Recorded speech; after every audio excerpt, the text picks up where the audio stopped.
Greeting YouTube. The following types of adornment have been prescribed or critiqued in the 21st century. Skirts, specifically in Uganda and in England.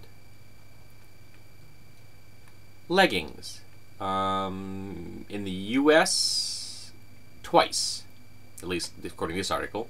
Shorts, in Texas, in Canada, and another in Canada. Trousers, in Egypt and in England.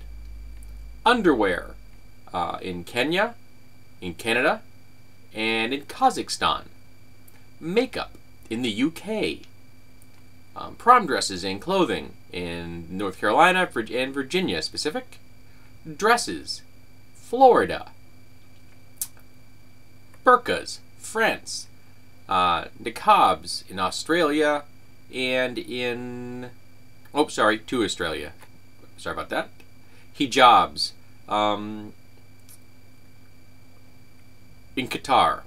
So, tell me, what is the one unifying theme of every particular type of adornment? And I say adornment because they included makeup in here. The rest are all clothing.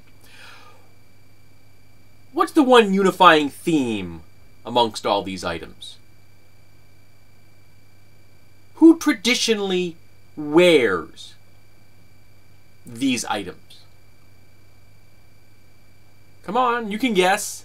That's right. Women and girls traditionally wear these items. Now, I firmly believe that clothing has no gender, but it is true that these particular types of clothing and adornment in the case of makeup are traditionally worn by women and girls. And all of this clothing policing is about women. You'll note that none of these things is policing what men wear. Why? Because in our patriarchy, men are the default. Men are people. Men are the norm. And we compare everything that women and girls do to what men and boys do. Men and boys are the focus. Women have to live up or are judged by that standard. And whenever we judge what girls wear in school, we're saying what you have on is more important than your education. And every time a school administrator, man or woman, says, well, you're distracting the boys, screw you. If the boys are too uncivilized, too incapable of being in class and not paying attention to their work because there's a girl near them, then send them home. Send the boys home. Tell them you are not fit to be in this educational environment because you cannot be civil. Showing a bra strap, that's one of the underwear bits, is not offensive. Wearing shorts is not offensive. Wearing a dress is not offensive. Wearing trousers, and that one of those things was in England because the trousers came up on the calf too high and they were a little tight. Apparently, that particular school administrator has a fetish for calves. This is all about the sexualization of women and girls. About saying that their presence as a sexual entity, as an object of observation by men, is more important than their education, more important than their ability to play a sport in the case of hijabs, more important than their ability to be on the street in public. That the public space is the male space, and that women are there at the suffrage of the patriarchy. So all of the people that think that the patriarchy doesn't exist, this is it. Right here. Where the rubber meets the road. This is how it is enforced. I'm going to give you an example. Researchers took 5 monkeys. They put them in a room. They put a ladder in the room, and at the top of the ladder was a banana. One of the monkeys wanted the banana, runs up the ladder. The researchers sprayed the other 4 monkeys with water. Every time a monkey went up the ladder, the other 4 monkeys that weren't up the ladder got sprayed. Very shortly, every time a monkey tried to go up the ladder, the other monkeys would pull them off and beat them silly. Now, once they'd established this behavior, the researchers took one monkey out and put a new monkey in. The new monkey went up the ladder. The other monkeys pulled the monkey down and beat the crap out of them. And they kept doing this until all of the original 5 monkeys were gone.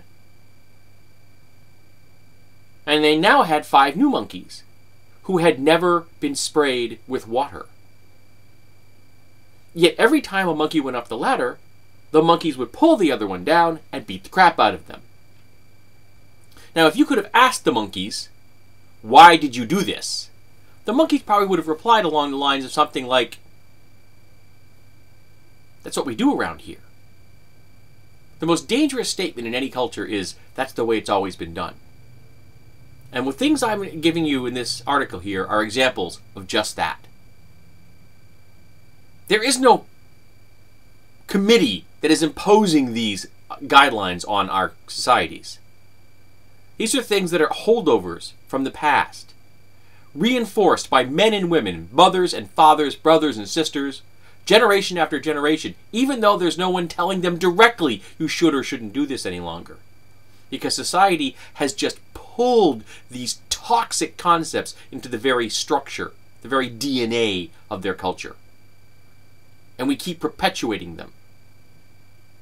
But now people are saying, we're tired of this, we're sick of this. It's time to break that cycle. It's time to stop beating up the monkey that wants the banana at the top. It's time to stop policing the clothing of girls and women. You stop judging people about what they wear and start being concerned about who they are. So anyone that wants any evidence for the existence of the patriarchy, here it is. It's what we do to girls and women and tell them what they can and cannot wear every single day of their life.